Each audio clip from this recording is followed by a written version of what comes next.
Ownership ఉందా లేదా చూడకుండా ఈ మధ్యలో కూడా బ్రోకర్ ట్రస్ట్ అనేవాడు చెప్పాడు కాబట్టి బీకన్ అనేవాడికి ట్రాన్స్ఫర్ చేస్తూ టీఎస్ఐసి రాసిచ్చింది, వాళ్ళు తీసుకున్నారు.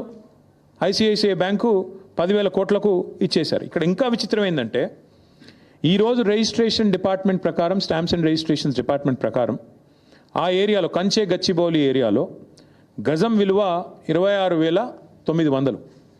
అంటే మొత్తం 400 ఎకరాలను మీరు గజాల వారీగా కొలిస్తే మొత్తం as per the government record 5,239,84,00,000 మాత్రమే. కానీ గవర్నమెంట్ ఏం చేసింది? 5,239 కోట్ల విలువైన భూమి అని ఒకవైపు స్టాంప్స్ అండ్ రిజిస్ట్రేషన్ డిపార్ట్మెంట్ చెప్తుంటే, కాదు ఇది 30,000 కోట్ల విలువైన భూమి అని చెప్పి రెవెన్యూ డిపార్ట్మెంట్ వాళ్ళు, ఏ రెవెన్యూ డిపార్ట్మెంట్ కిందనైతే స్టాంప్స్ అండ్ రిజిస్ట్రేషన్స్ పనిచేస్తుందో అదే రెవెన్యూ డిపార్ట్మెంట్ వాళ్ళు know this is valued at 75 crores per acre అని చెప్పి దానికి కోకాపేటలో నియోపోలిస్లో 100 కోట్లు వచ్చింది.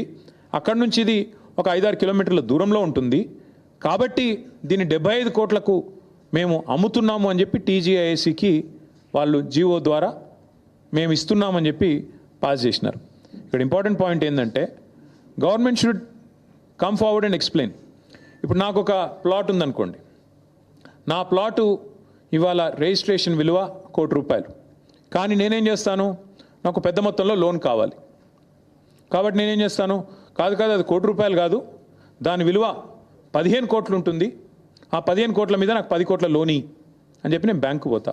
నేను బ్యాంకర్ కుమ్మక్కయి ఆడ ఉన్నది లేనిది జనరల్గా అసెస్మెంట్ ఎట్లా చేయాలండి? వాల్యూ అక్కడ జరిగే ట్రాన్సాక్షన్స్ కానీ రిజిస్ట్రేషన్స్ కానీ ఆ చుట్టూతా ఉండే ఒక 5-6 కిలోమీటర్ల రేడియస్లో గత 3 సంవత్సరాలు జరిగిన ట్రాన్సాక్షన్స్ ఆధారంగా విలువ ఖరారు చేయాలి. ఇక్కడేం జరిగింది? ప్రభుత్వము ఆ బ్రోకర్ ద్వారా బ్యాంకు కుమ్మక్కయి అక్కడ లేని విలువను ఉన్నట్టుగా చూపెట్టి ఇవాళ 10,000 కోట్ల లోను తీసుకున్నారు. తీసుకోవడమే కాకుండా ఇక్కడ విచిత్రం ఏంటంటే అక్కడ ఒకవైపు గవర్నమెంటే చెప్తున్నది 26,900 per గజం అని, ఇంకోవైపు మరి గవర్నమెంటే 75 కోట్లు per ఎకరం అని చెప్పి లోన్ తెచ్చుకునే ప్రయత్నం చేస్తూ ఉంది. రెండిట్లో ఏది కరెక్టు? అయితే నువ్వు 75 కోట్లన్నా మరి ఆ మార్కెట్ రిజిస్ట్రేషన్ వాల్యూ కూడా పెంచాలి, చుట్టూ కూడా అంతా కూడా 75 కోట్లు ఉంది కాబట్టి 75 కోట్లు స్టాంప్స్ అండ్ రిజిస్ట్రేషన్ వాల్యూ కూడా అంతే అని చెప్పి అదన్నా పెంచాలా, because otherwise it's loss to the state exchequer. రాష్ట్ర ఖజానాకు చిల్లుబడ్డట్టే కదా. 75 కోట్లు అని చెప్పి నువ్వే ధర అని చెప్పి ప్రభుత్వం నేరుగా బ్యాంకుల దగ్గరికి పోయి మరొక వైపు 12-13 కోట్లకే ఎకరం అమ్ముతుంటే అది రాష్ట్ర ఖజానాకు చిల్లుబడ్డట్టే కదా. అయితే అదైనా తప్పు, లేదా నువ్వు బ్యాంకులను మిస్లీడ్ చేస్తూ, దేశాన్ని మిస్లీడ్ చేస్తూ, ఆర్బీఐని మిస్లీడ్ చేస్తూ అక్కడ లేని వాల్యూ ఉన్నట్టు చూపెట్టి ఇవాళ 75 కోట్లకు దాన్ని చూపెట్టి వాల్యూని క్రియేట్ చేసి ఆర్టిఫిషియల్గా దాని మీదకెళ్ళి లోన్ తెచ్చి ఇవాళ బ్యాంకులతో పాటు రిజర్వ్ బ్యాంకును తప్పకుండా దేశాన్ని కూడా మోసం చేసినట్టుగానే భావించాల్సి వస్తుంది. ఇంకా విచిత్రంగా ఉంది ఇక్కడ స్టోరీ. 5,239 కోట్ల విలువైన భూమిని 30,000 కోట్లని చూపెట్టారు మొదలు. ఆ తర్వాత ఇంకా విచిత్రంగా వెంటనే ఆగమేఘాల మీద వెంటనే వాళ్ళు డిసైడ్ చేశారు రేట్లు.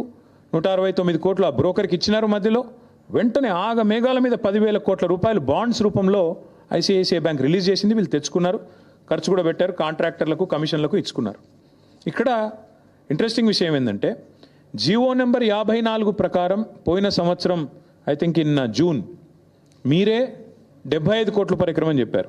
దానికి కోకాపేటలో ఉండే 100 కోట్లు per ఎకరం అనే ఆప్షన్ని ఒక ఎగ్జాంపుల్గా బెంచ్ మార్క్ కింద మీరే చూపెట్టారు. కానీ వితిన్ 5 months జూన్లో మీరే జీవో ఇస్తారు, 75 కోట్లు అంటారు.